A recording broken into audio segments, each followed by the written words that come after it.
बिकरू कांड के 4 दिन पहले ही बिकरू गांव पहुंची खुशी का सिर्फ इतना दोष था कि वह उस परिवार की बहू बनकर पहुंची जिस परिवार का अपराध से वास्ता था।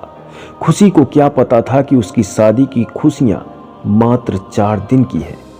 अपने पिता के घर में हंसती खेलती और खुली हवा में उड़ने वाली खुशी आज सलाखों के पीछे है, और वह भी उसके पति के द्वारा किए गए अपराध की सजा काट रही है, जिस अपराध को लेकर शायद उसको यह पता भी नहीं था।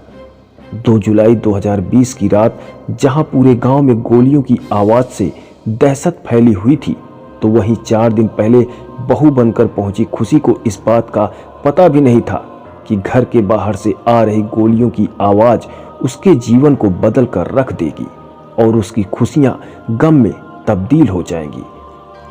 पूरे घटनाक्रम को लेकर खुशी के परिजन समझ ही नहीं पा रहे हैं कि ऐसा क्या गुनाह है जिसके चलते आजाद पंछी की तरह जिंदगी जीने वाली खुशी सलाखों के पीछे है।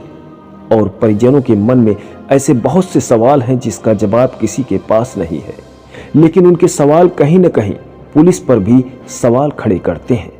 खुशी की रिहाई को लेकर अब कई संगठन के नेता भी मैदान में उतर आए हैं, रिहाई की मांग करने लगे हैं, तो वहीं विपक्ष भी जमकर पुलिस प्रशासन पर हमला बोल रहा है और खुशी की रिहाई की मांग कर रहा है। लेकिन खुशी कौन है और कैसे इस घटनाक्रम में पुलिस ने उसे जोड़ दिया और ग्रामीण क्या सोचते हैं खुशी दुबे के बारे में, आइए आपको विस्तार से बताते हैं। कानपुर के पनकी में रहने वाले श्यामलाल के घर में जन्मी खुशी की शादी 29 जून को अपराधी विकास दुबे के भतीजे अमर दुबे के साथ हुई थी। खुशी अपने परिवार की सबसे ज्यादा लाडली बेटी थी। उसके पड़ोसी बताते हैं कि घर में वह सभी को खुश रखने का प्रयास करती थी और बड़ी से बड़ी समस्या होने पर भी खुशी खुशी उसका समाधान निकाल लेती थी। आस पड़ोस के लोग भी खुशी के मुस्कुराते हुए चेहरे को देखकर उसकी तारीफ करते थे। पड़ोसियों का कहना था कि सभी को खुश रखने वाली खुशी के जीवन में यह भयानक समय आ गया है कि हम सबको खुश रखने वाली खुशी के इस दर्द को बांटने की बात नहीं कर पा रहे हैं। अपनी बेटी को रिहा कराने के लिए खुशी के पिता दर दर की ठोकरें खा रहे हैं, लेकिन कानून के दांव पेच में खुशी ऐसा फंसी कि उससे बाहर नहीं निकल पा रही है। पड़ोसी बताते हैं कि अब तो श्यामलाल की हिम्मत भी जवाब दे रही है। श्यामलाल की आंखों में आंसू रहते हैं और उनका एक ही सवाल रहता है कि उनकी बेटी का क्या दोष था जिसकी सजा उसे मिल रही है। आपको बता दें कि बिकरू हत्याकांड को अंजाम देने के बाद अमर दुबे फरार हो गया था।